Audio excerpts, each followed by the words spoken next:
you are getting f***ed. And so if you want to help me you, then like vote me into office.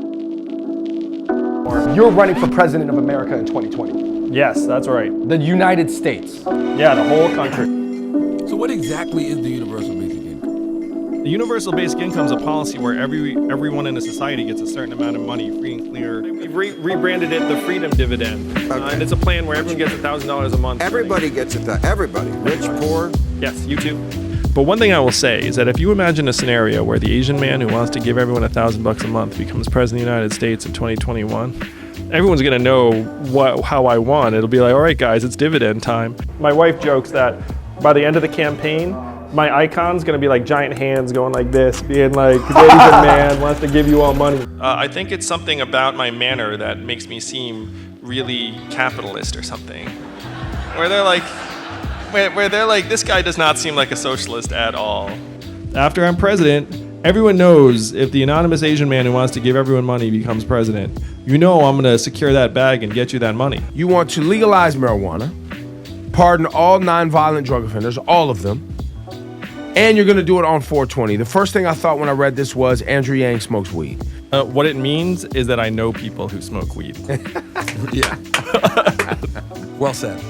So my plan as president is on April 20th of 2021, I'm going to mass pardon everyone who's in jail for a nonviolent drug-related offense. I'm going to high-five them on the way out, and I'm going to be a very popular man that day. There's going to be a lot of traveling to high-five all those folks. I know. I'm going to have to go to a lot of places and high-five, but I really want to high-five them, Joe. Really?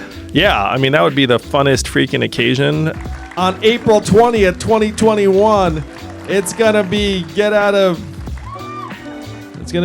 jail and get high day from the Yang presidency. I just wanted to help, and I've developed a real passion for helping the little guy or gal. I always felt like I had a thing for the underdog. I'm still a Mets fan to this day, as an example. That's your problem. Yeah, I know. It has been a problem. I've met most of the other candidates who are running. I have to say one of the fun things about running for president is you actually meet the other candidates. What happens is you're in a green room and you're hanging out together, and they're just like, hey, what's up, Beto? Well, I've said that I have an 8% chance of standing next to Joe Biden, and that's the plan, because I want America to Google Asian man standing next to Joe Biden. So I'm going to be on that debate stage in June and July, and the American people are going to turn on their TVs, and they're going to say, who the heck is that guy? Our democracy has gotten overrun by corporate money. We can all see it. And so a lot of people overturn Citizens United, which I agree with. But what I would do is I would give every American adult 100 democracy dollars that you can only give it to a political candidate every year, and it's use it or lose it. You don't use it, it disappears. You about to turn America into a monopoly. Constitutional amendment to end private financing of elections. Hell yes. I already signed the Wolfpack Pledge. We got to get money out of politics. And then I would actually go one step further and put $100 of democracy dollars in the hands of every American citizen so we can actually wash out the lobbyist cash. Because we know whatever we do with Citizens United, the money's going to find a way to try and creep in. So what we got to do is we got to flood the lobbyist money out with citizen money and get 100 democracy dollars into the hands of every American voter. So what's your vice? Are you addicted to ice cream? What is it? I do like ice cream a lot. In terms of my vices, I used to like to gamble a fair amount because, I am Asian.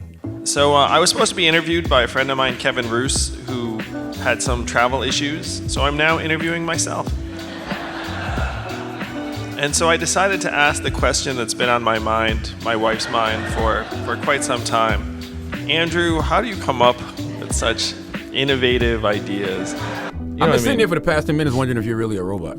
Pinch me, brother. Pinch me. Do that like. I don't know. They make them real nowadays. Man, if I win, you can do a special JRE from the White House, and that would be a blast. Let's do it.